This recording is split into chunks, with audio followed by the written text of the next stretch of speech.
we are going to be talking about a few things that I feel like I just want to get off my chest. 7 years I've been celibate. Now is a good time to be more open about myself and my journey. Right now I'm in California. I had to leave Atlanta because there was a lot of trauma that I had experienced, and when my apartment burned down, I just thought that was like the final straw for me, and I said, you know what, I really do need to get somewhere where I can heal. I just got to put my lip gloss on.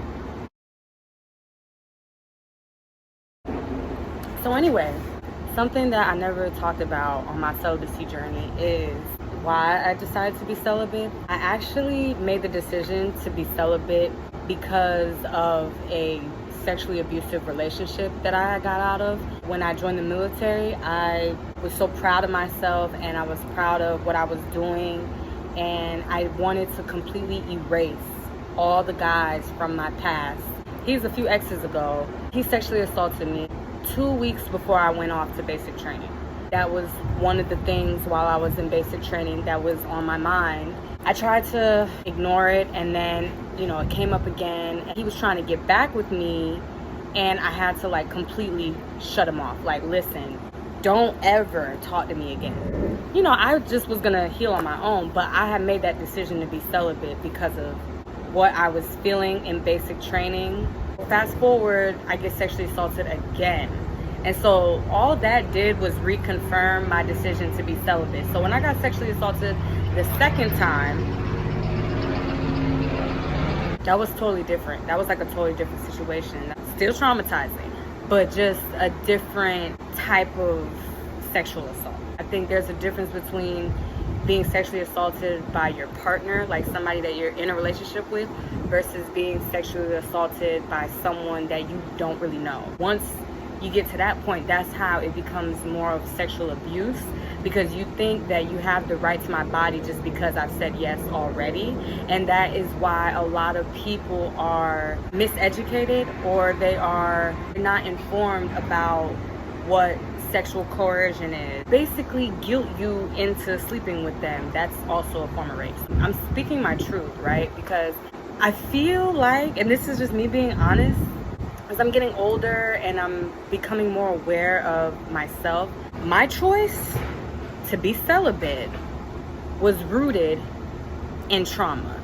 To me, it was a way to not let trauma happen again. It was a way to protect myself. Okay, if I don't have sex, then now I can't get raped. I've been raped while I've been celibate. That's the reason why I'm reevaluating my entire life. Restraining from sex because I was sexually assaulted didn't really help me not get sexually assaulted. I have still gotten sexually assaulted while on my celibacy journey. I don't really want to get into details, but it's definitely happened more than once. It just happened on other occasions. But that's all I'm going to say about that. What I wanted to talk about, really, I didn't want to spend too much time talking about sexual assault, because I understand that that's an uncomfortable conversation. But I'm focused on healing. I'm focusing on trying to heal from that and trying to overcome from what happened. One of the things that I had in my mind as a defense mechanism was, well, if I don't have sex, then no man can rape me. Obviously, that was not true, because I have been sexually assaulted while celibate. So it makes my celibacy journey that much more cringy, because guys get to a point where if they can't have it, they're gonna take it. And I get to a point where I don't even know how to interact and date without a man wanting to sleep with me. I'm dealing with my own trauma, because I'm realizing that I have to be mindful of my energy.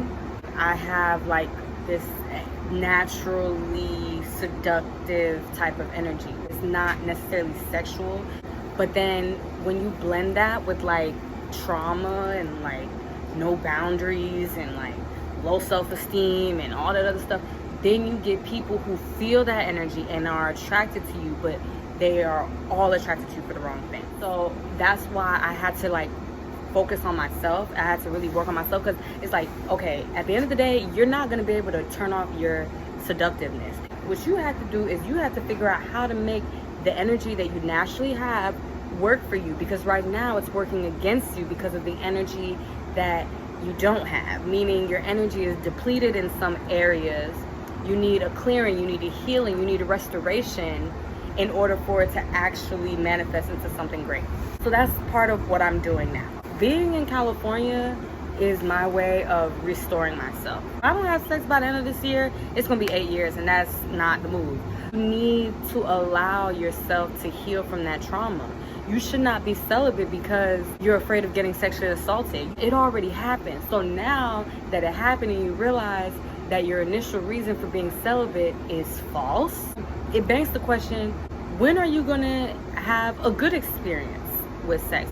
A positive sexual experience? When are you gonna have a life that is not so damn traumatizing? We waiting. The last thing that happened that I said, okay, this is the end, was the fire. Which, by the way, you can donate to my GoFundMe, because I am still going through that, y'all. Back to sex. I have been like putting in my mind, sex is good, sex is good, sex is good, right? I'm celibate, so how would you know? I don't know. I have not had sex in a very long time. At this point, I'm a virgin. I'm a virgin. I've never had sex before. The last guy that I was thinking about being sexual with, he tried to have sex with me. I didn't want to have sex with him.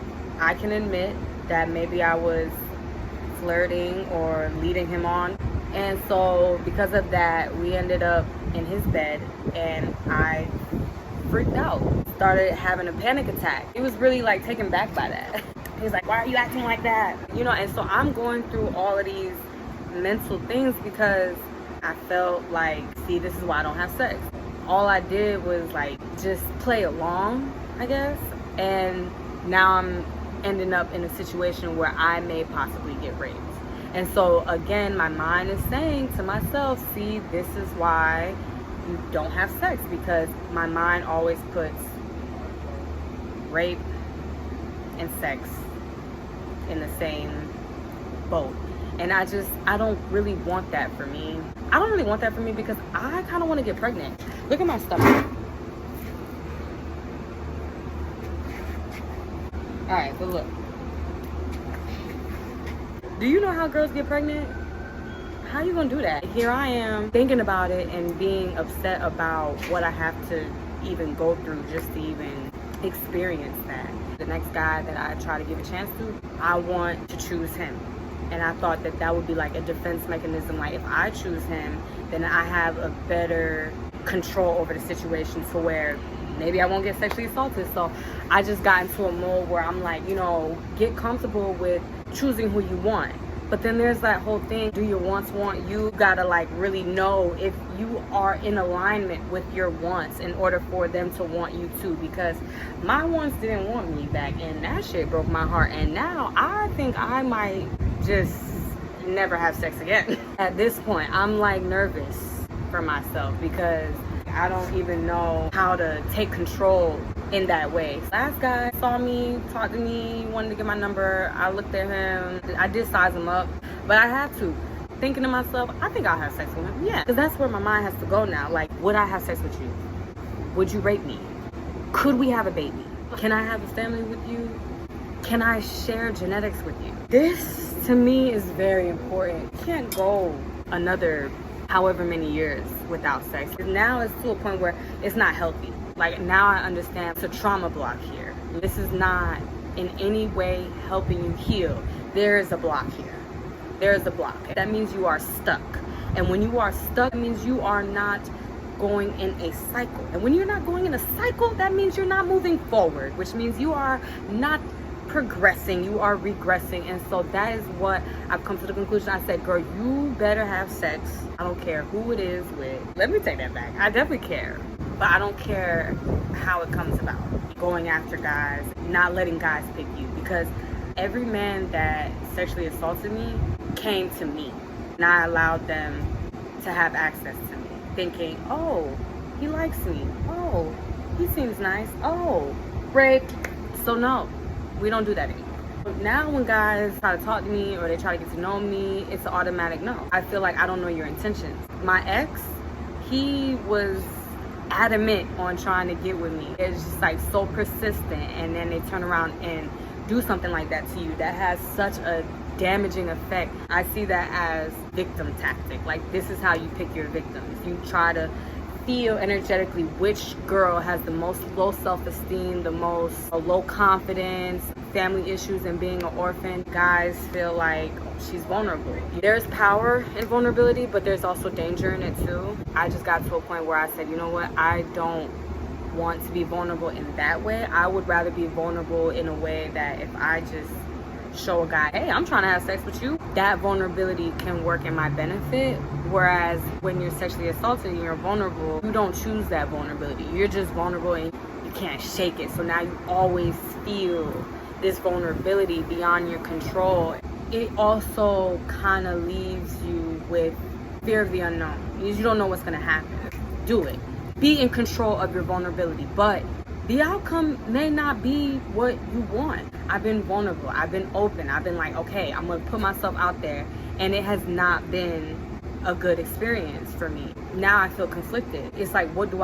I don't want guys to come after me, but then I also don't feel comfortable to go after them. I'm willing to build relationships with guys that have meaning and just see where it goes. You know, if that means sex, then that's okay. But like, I don't want to stay celibate. I need to have sex by the end of the year. If I can't have sex by the end of the year, I need to have sex before I'm 30. That's my goal. I've been celibate for 7 years, and we're just making it clear that because my celibacy is surrounded by trauma, that is why we are eliminating it. My celibacy journey choice was rooted in trauma.